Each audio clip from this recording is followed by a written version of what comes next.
अस्सलामुअलैकुम। साक्षी खबर में आपका इस्तकबाल है। आज 10 मुहर्रम हराम है। सुर्खियों से पहले सुनते हैं हदीस शरीफ। बिस्मिल्लाहिर्रहमानिर्रहीम। नबी करीम सल्लल्लाहु अलैहि वसल्लम का इरशाद मुबारक है, रोज़े के सिलसिले में किसी दिन को किसी दिन पर फजीलत नहीं मगर माह रमज़ान और यौम आशूरा को। और अब सुर्खियाँ। आज यौम आशूरा के मौके पर हैदराबाद में निकाला गया मातमी जुलूस। वहीं रोज़ों, इबादत और कुरान ख्वानी का भी अहतमाम। बारिश से फसलों को हुए नुकसान का जायजा लेकर रिपोर्ट पेश की जाए, केसीआर ने मुनाकिद किया जायजा इजलास। पोलावरम प्रोजेक्ट के लिए बाबू ही मनहूस। प्रोजेक्ट की तकमील में ताखीर के लिए बाबू ही जिम्मेदार, अंबाटी का बयान। अपोजिशन इत्तेहाद इंडिया के वफ्द का मणिपुर दौरा, मुतासरीन से मुलाकात करके हकायक लाएंगे मंजर आम पर। और अब तफसील। हैदराबाद में आज 10 मुहर्रम के मौके पर यौम आशूरा मनाया जा रहा है। हज़ारों मातम कुनान मातम कर रहे हैं और हज़रत हुसैन रज़ी अल्लाह ताला अन्हु की शहादत को याद कर रहे हैं, जिसकी वजह से इस्लाम का परचम बुलंद हुआ। दबीरपुरा से जुलूस की शक्ल में अलम निकाला जाता है, जो पुराने शहर के मुख्तलिफ इलाकों से होते हुए चादर घाट पहुंचता है, जिसमें हज़ारों सोगवार शरीक होते हैं। दूसरी जानिब 9 मुहर्रम, 10 मुहर्रम या फिर 10 मुहर्रम 11 मुहर्रम 2 दिन के रोज़े रखे जाते हैं। इस दिन इबादत और कुरान ख्वानी का कसरत से एहतमाम किया जाता है।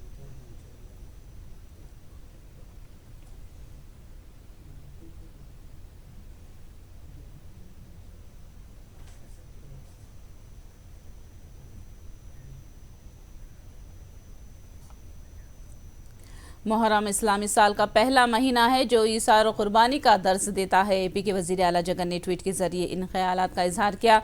उन्होंने कहा कि इस मौके पर वो अल्लाह से दुआ करते हैं कि रियासत में खुशहाली छाई रहे और सब लोग खुश रहें।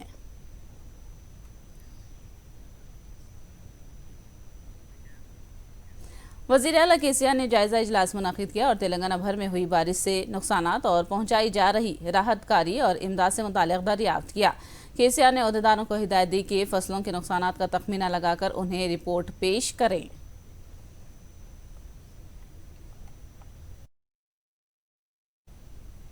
तेलंगाना में पिछले 10 दिन से हुई बारिश ने बारिश के तमाम साबिक रिकॉर्ड्स को तोड़ दिया है। 10 दिन पहले 54% बारिश में कमी दर्ज की गई थी, मगर हालिया बारिश के सबब अब 65% इजाफी बारिश दर्ज की गई है। 1 जून 30 सितंबर बारिश का मौसम कहलाता है। इस मौसम में रियासत भर में मामूल के मुताबिक 73.91 सेंटीमीटर बारिश रिकॉर्ड की जाती है और इसमें से 33.64 सेंटीमीटर बारिश 28 जुलाई तक दर्ज होती है। लेकिन इस अरसे में इस बार बारिश 55.75 सेंटीमीटर और औसतन दर्ज की गई है।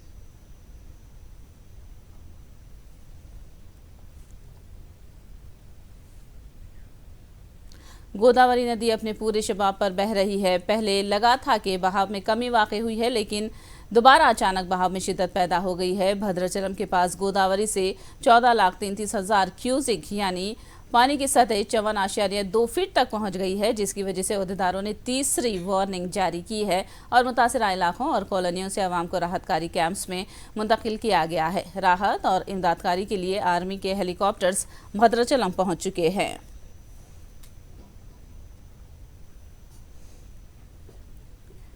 भारी बारिश और सैलाब ने मुत्तहिदा जिला वरंगल को डुबो कर रख दिया है। भारी बारिश में पेश आए मुख्तलिफ हादसों के दौरान 21 अफराद हलाक हुए हैं। पानी में बह गए 7 अफराद की तलाश की जा रही है। बारिश की वजह से मुलुगु जिले में 13 अफराद हलाक हो गए हैं। हनुमकुंडा जिले में 5 अफराद हलाक, महबूबनगर में 2 और కేటీఆర్ గారు 6 సంవత్సరాల క్రితం వచ్చిండు. వచ్చినప్పుడు అయినా ఇంత వాటర్ రాలే. అప్పుడు అవి వచ్చినాయి, 3 రోజుల్లో వెళ్ళిపోయినాయి అవి. కానీ ఈసారి మాత్రం స్టక్ అయిపోయినాయి. స్టక్ దేనికైనా అంటే యాక్చువల్ ఏంటంటే మనకు ట్యాంక్ బండ్ చేసిండు. మనకు ట్యాంక్ బండ్ చేసినప్పుడు అప్పుడు భద్రకాళి ట్యాంక్ బండ్ చేసిండు. చెరువు ఉన్నప్పుడు ఇది ఫస్ట్ చెరువు ఉండే, చెరువును దాన్ని ట్యాంక్ బండ్ చేసిండు. FTL బౌండరీ ఫిక్స్ చేసి కనీసం 70 లక్షల రూపాయలు కంట్రిబ్యూషన్ చేసినాం. కంట్రిబ్యూషన్ చేసి కట్టబోసిండు. కట్టబోసిన తర్వాత దానికి ఒక 2 చిన్న గేట్లు పెట్టిండు. అప్పుడు అప్పుడు చిన్న గేట్లు పెట్టడం వల్ల చిన్న గేట్లు పెట్టి ఆ నీళ్ళు అలా పోతుండే. అప్పుడు కట్ట హైట్ తక్కువ ఉండే, బాగా ఏమైనా ఫ్లడ్ వచ్చినా కానీ కట్ట మీదకి వెళ్ళిపోయేది. ఈసారి ఏం చేసిందంటే కట్ట హైట్ లేపిండ్రు. హైట్ లేపి ఏం చేసిందంటే ఇప్పుడు హైట్ లేపడం వల్ల రిటర్న్ నీళ్ళు అంతా ఇప్పుడు ఈ వాటర్ అంతా చెర్లకు పోకుండా కాలనీలకు పోతున్నాయి. మా నిత్యావసర వస్తువులు కానీ ఏమి ఇంతవరకు ఎవరు ఇవ్వలేదు. అధికారులు వస్తున్నారు, మన పాలకులు వస్తున్నారు, ఫోటోలు దిగి వీడియోలు దిగి పోతున్నారు తప్ప మాకు ఎలాంటి ఏం చేయలేదు, ఇంతవరకు ఏం చేసలేదు.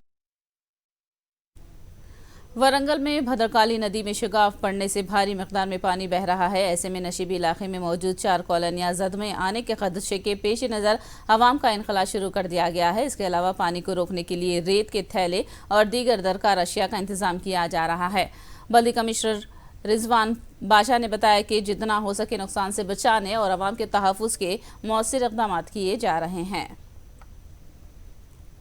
ప్రజెంట్ సిచ్యువేషన్ ఇంకా బ్రీచ్ స్టార్ట్ అయింది. సో శాండ్ బ్యాగ్స్ అవన్నీ కూడా తెప్పిస్తున్నాము. అడిషన్ ఎక్స్ట్రా జేసీబీస్ అవన్నీ కూడా పెట్టి ఎక్స్ట్రా స్టోన్స్ అవన్నీ పెట్టి కట్టను అరెస్ట్ చేయడానికి ట్రై చేస్తున్నాం. In the mean time if the flow gets increase and ఎక్కడైనా బ్రీచ్ అవ్వడానికి ఛాన్స్ ఉందని చెప్పి దీని సరౌండింగ్ కాలనీస్ ఎవరైతే ముందే ఇప్పుడే ఇవాక్యుయేషన్ స్టార్ట్ చేసేసాము. For safety precaution near by garden ఏదైతే ఉందో అక్కడికి మూవ్ చేస్తున్నాము. సో ప్రజెంట్ ఈ ఫ్లో అనేది అక్కడ ఒక గేట్ కూడా లింక్డ్ ఉంది. అక్కడ గేట్ కనుక అక్కడ భద్రకాళి లోపల వాటర్ ఫ్లో కనుక మనము తగ్గిస్తే అట్లీస్ట్ ఇటు స్ట్రైట్ ఫార్వర్డ్ వెళ్ళిపోయి వాటర్ కూడా మనం కంట్రోల్ చేయడానికి అవకాశం ఉంది. సో అధికారులు అందరూ ఉన్నారు, పోలీసు ఉన్నారు, రెవెన్యూ, ఇరిగేషన్, డిఆర్ఎఫ్ అందరినీ కూడా తీసుకురావడం జరిగింది. So we are alert, we ensure that there is no loss. Present అయితే ఇప్పుడు ఈ వాటర్ ఫ్లో స్పీడ్ పెరుగుతుంది. 3-4 కాలనీ, సరస్వతి టెంపుల్ ముందున్న ఒక కాలనీ ఉంది, ఇది ఒక కాలనీ, రంగంపేట్, పోతరా నగర్, ఈ 3-4 కాలనీస్ ఉన్నాయి. కాపువాడం కార్పొరేషన్లో ఒక సిటీ ఒక వాటర్ హోల్డింగ్ కెపాసిటీ ఒక 8 సెంటీమీటర్స్ ఉంటుంది.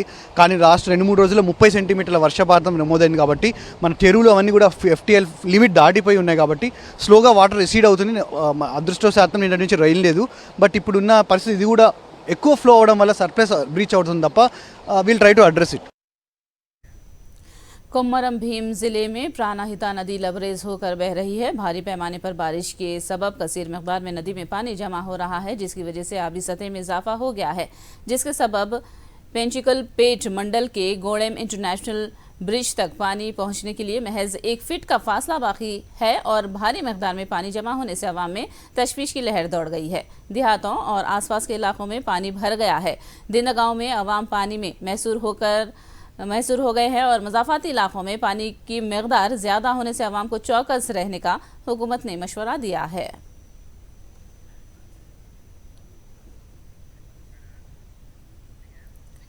कृष्णा नदी में भारी मिक़दार में पानी जमा हो रहा है। फराजी इलाकों में हो रही बारिश से अलमाटी नारायणपुर प्रोजेक्ट से 2,15,000 क्यूसिक पानी महबूब नगर के जोराला प्रोजेक्ट में दाखिल हो रहा है, जिसके सबब जोराला के 31 गेट्स खोलकर 2,25,439 क्यूसिक पानी नशीबी इलाकों में छोड़ा जा रहा है।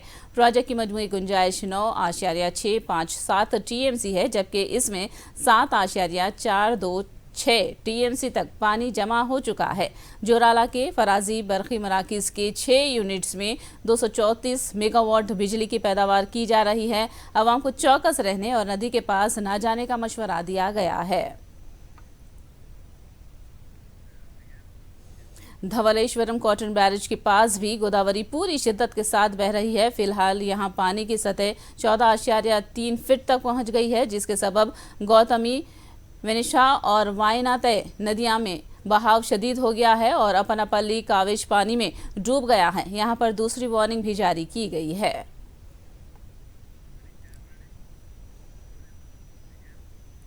हैदराबाद विजयवाड़ा हाईवे पर गाड़ियों की आमद-रफ्त बहाल कर दी गई है। सैलाब की शिद्दत में कमी के बायस इंतजामिया ने गाड़ियों को आने जाने की इजाज़त दे दी है, लेकिन मुनेरू सैलाब की सबब 24 घंटे तक आमद-रफ्त रुकी रही, जहां पर राहत और इमदादी कामों में पुलिस और रेवेन्यू अहदेदारों ने हिस्सा लिया।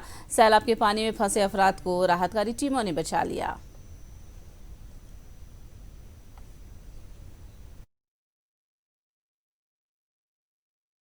दोनों तेलुगु रियासतें भारी पैमाने पर बारिश और सैलाब की सूरत हाल से 2-4 हैं, तो वहीं विजयवाड़ा के कृष्णा लंका के शहरियों में किसी किस्म का कोई डर नहीं है, जिसका सबब उनके इलाके की हिफाजत करने वाली रिटाइनिंग वॉल है। साबिक में 50 क्यूसिक पानी में ही डूब जाने वाले कृष्णा लंका और रानी तोटा इलाके 2 लाख क्यूसिक पानी छोड़ने पर भी कॉलोनियों में एक कतरा पानी भी दाखिल नहीं हुआ है, जिससे यहां के आवाम ने राहत की सांस ली है। लंका के अफराद का कहना है कि वजीर आला जगन ने इख्तिदार में आते ही जंगी खतूत पर रिटर्निंग वॉल तामीर करके आवाम को राहत पहुंचाई है, जिसके लिए मुकामी अफराद जगन के शुक्रगुजार हैं।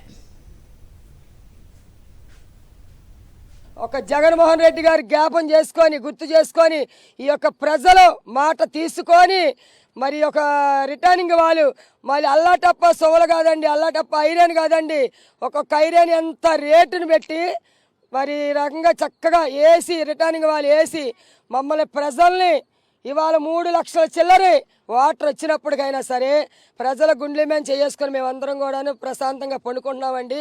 20 సంవత్సరాల నుంచి ఉన్న ప్రతి సంవత్సరం కూడా ఈ కిష్ట మూలాన మేము ఎన్నో బాధలు పడేవాళ్ళమి, ఎన్నో ఇబ్బందులు పడేవాళ్ళమి. ఈ నీరు వస్తుందంటేనే పిల్లల్ని ఊర్లో నుంచి ఎక్కడికైనా చుట్టాల ఇంటికి పంపించేసి సామాన్లు కాపాడుకోవడానికి మేము ఎన్నో ప్రయత్నాలు చేసేవాళ్ళమండి. కానీ మాకు ముందుగా గవర్నమెంట్ హ్యాండ్ ఓవర్ చేసేది, ఎంత వాటర్ వస్తుందనేది చెప్పేవారు కాదు. చెప్పకపోవడం వల్ల మేము కూడా సామాన్లు తీసుకునే టైం మాకు ఉండేది కాదు. సామాన్లు అన్నీ మొత్తం నాశనం అయిపోయి చాలా ఇబ్బందులు పడ్డామండి. చాలా బాధలు పడి చాలా ఇబ్బందులు పడ్డాం. అలాంటిది మాకు ఈ గోడ నిర్మించాక జగన్మోహన్ రెడ్డి గారు సీఎం అయ్యాక మాకు ఈ గోడ ఫస్ట్ గోడ సెలెక్ట్ చేశారని మాకు తెలుసండి. ఈ గోడ వచ్చాక మేము ఎంత ప్రశాంతంగా ఉంటున్నామంటే అసలు మాకు నీరు వస్తుందన్న సంగతి కూడా మాకు ఇప్పుడు మీరు వచ్చేదాకా మాకు తెలియదండి. మాకు ఈ వాటర్ వస్తుందన్న సంగతి కూడా మేము అంత ప్రశాంతంగా బతుకుతున్నాము. అంత కొన్ని వేల మంది, కొన్ని లక్షల మంది అండి, మేమే కాదు, ఎంతోమంది ఇంత ప్రశాంతంగా ఇంత హాయిగా ఉన్నామంటే ఈ గోడ మాకు ఈ రిటైర్ వాళ్ళు కట్టి మమ్మల్ని ఎంత ఆదుకున్న సీఎం గారికి ముందు మేము ధన్యవాదాలు చెప్పుకోవాలి. पोलावरम प्रोजेक्ट की डायफ्राम वॉल क्यों टूटी, इस बात को समझने की ज़रूरत है। वज़ीर आपाशी अंबाटी रामबाबू ने ये बात कही। उन्होंने प्रेजेंटेशन के साथ कहा कि बाबू ने दीगर काम तकमील किए बगैर डायफ्राम वॉल तामीर की, जो सैलाब के बोझ को बर्दाश्त न करके मुनहदिम हो गई। अंबाटी ने कहा कि पोलावरम प्रोजेक्ट व दीगर प्रोजेक्टों पर बाबू कभी भी नेक नीयत नहीं रहे। तेलंगाना हाईकोर्ट में अजय कल्लम ने रिट पिटीशन दाखिल किया है। उन्होंने शिकायत की कि विवेकानंद कत्ल केस में उनका गलत बयान दर्ज किया गया है। उनका कहना है कि 29 अप्रैल 2023 को उन्होंने सीबीआई के सामने जो बयान दिया था उसको बदलकर चार्जशीट में दर्ज किया गया है। उन्होंने कोर्ट से दरख्वास्त की कि उनके हवाले से चार्जशीट में दर्ज किए गए बयान को खारिज कर दिया जाए।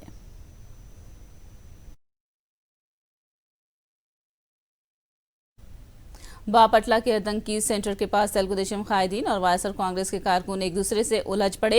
नारा लोकेश की पदयात्रा के मौके पर फ्लेक्सिस की तनसीब करने के लिए तेलुगुदेशम कायदीन ने पहले से मौजूद वायएसआर कांग्रेस के फ्लेक्सिस को फाड़ दिया, जिस पर बरहम वायएसआर कांग्रेस के कारकुन मौके वारदात पर पहुंचे और तेलुगुदेशम कायदीन की इस हरकत के खिलाफ आतंकी नारकेटपल्ली शाहरा पर धरना दिया। मुकामी वायएसआर कांग्रेस कायदीन का इल्जाम है कि पड़ोसी जिले से गुंडों को लाकर तेलुगुदेशम कायदीन आतंकी का पुरअमन माहौल बिगाड़ना चाहते हैं।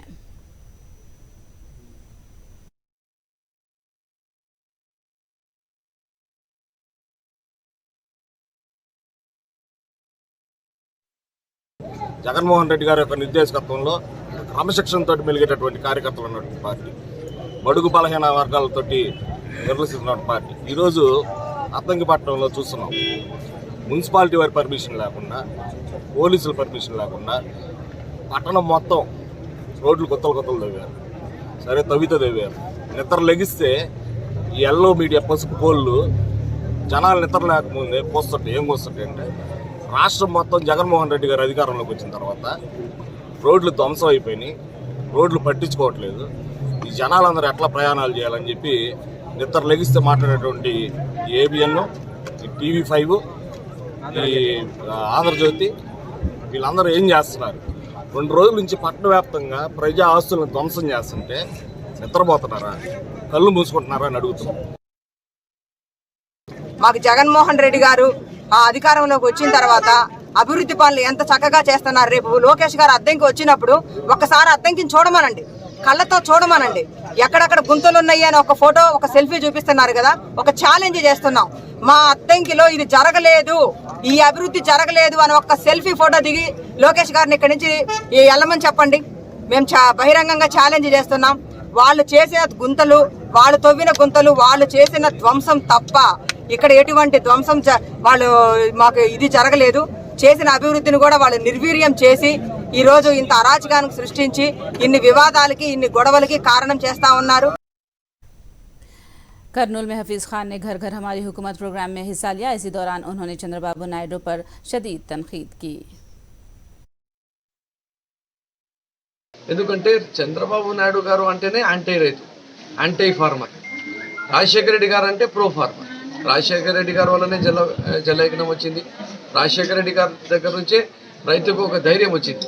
ఈరోజు జగనన్న ఆర్బీకే కేంద్రాలు పెట్టి సాగునీటి ప్రాజెక్టులు, అది పోలవరం ఉండని ఏ ప్రాజెక్ట్ అన్నా ఉండని, అన్ని ప్రాజెక్టులకు పూర్తి చేసే విధంగా అడుగులు వేసుకుంటూ పోతుంటే రైతులకు మభ్యపెట్టడానికి, దుష్ప్రచారం చేయడానికి, రైతుల్లో జగనన్న అంటే చాలా పేరు సంపాదించుకున్నాడు, ప్రేమ సంపాదించుకున్నాడు కాబట్టి ఏదో ఒక రకంగా డైవర్ట్ చేయాలని చెప్పి చేస్తున్న అవాస్తవాలే కానీ దానివల్ల ఇప్పటివరకే లక్షలాది అబద్ధాలు చెప్పిన చంద్రబాబు నాయుడు మరొక్కసారి రోజు మాట్లాడతాడన్న.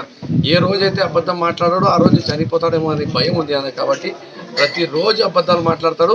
కానీ ఆంధ్రప్రదేశ్ రాష్ట్ర ప్రజలు ఎవరు కూడా ఆయన అబద్ధాలకి వినే పరిస్థితుల్లో లేరు, నమ్మే పరిస్థితుల్లో లేరు. ఇదే చివరి ఎలక్షన్ చంద్రబాబు నాయుడు గారు.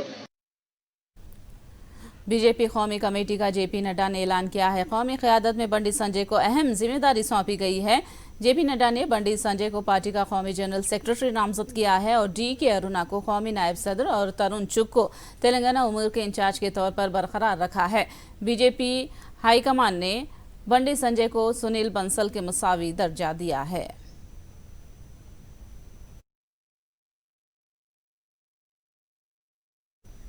नलगुंडा कांग्रेस कायद रंगासाई रेड्डी के बेटे वल्लभ रेड्डी को पुलिस ने गिरफ्तार कर लिया है। वल्लभ रेड्डी की बीवी की हलाकत केस में ये गिरफ्तारी अमल में आई है।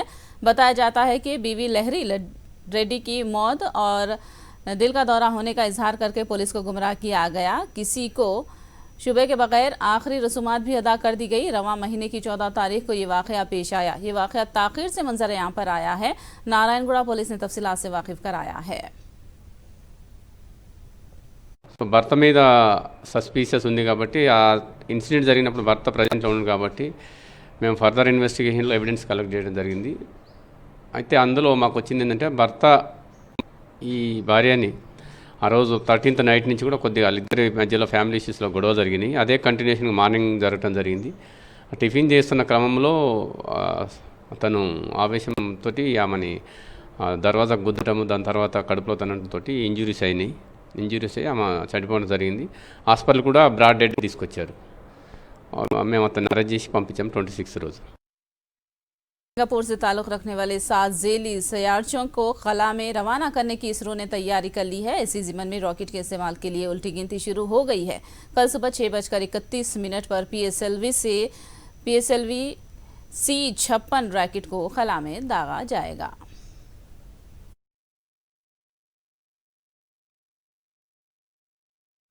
मणिपुर मसले पर मरकजी हुकूमत पर दबाव बनाने वाली अपोजिशन पार्टियां अब 2 रोज़ा मणिपुर दौरे पर रवाना हो रही हैं। अपोजिशन इत्तेहाद इंडिया के MPs मणिपुर के लिए रवाना हो चुके हैं। लोकसभा में कांग्रेस के डिप्टी लीडर गौरव गोगोई समेत DMK MP कनिमोली, TMC के Rajya Sabha MP Sushmita Dev, RJD MP professor Manoj Jha वो दीगर इस वफ्द में शामिल हैं। याद रहे कि साबिक में अपोजिशन के MPs को मणिपुर दौरे की इजाज़त नहीं दी गई थी।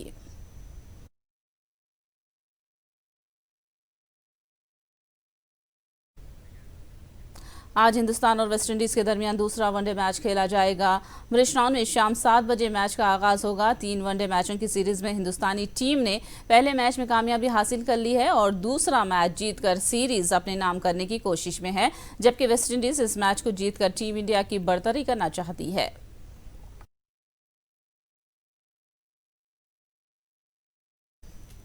आखिर में सुर्खियां एक बार फिर। आज यौम आशुरा के मौके पर हैदराबाद में निकाला गया मातमी जुलूस। वहीं रोज़ों, इबादत और कुरान ख़वानी का भी एहतमाम। बारिश से फसलों को हुए नुकसान का जायजा लेकर रिपोर्ट पेश की जाएगी। केसीआर ने मुनाकिद किया जायजा इजलास। पोलावरम प्रोजेक्ट के लिए बाबू ही मनहूस, प्रोजेक्ट की तकमील में ताखिर के लिए बाबू ही जिम्मेदार, अंबाटी का बयान। अपोजिशन इत्तेहाद इंडिया के वफ्द का मणिपुर दौरा, मुतासरीन से मुलाकात करके हक़ाइक़ लाएंगे मंजर आम पर। साक्षी खबर में फिलहाल इतना ही। साक्षी टीवी पर खबरों का सिलसिला जारी रहेगा।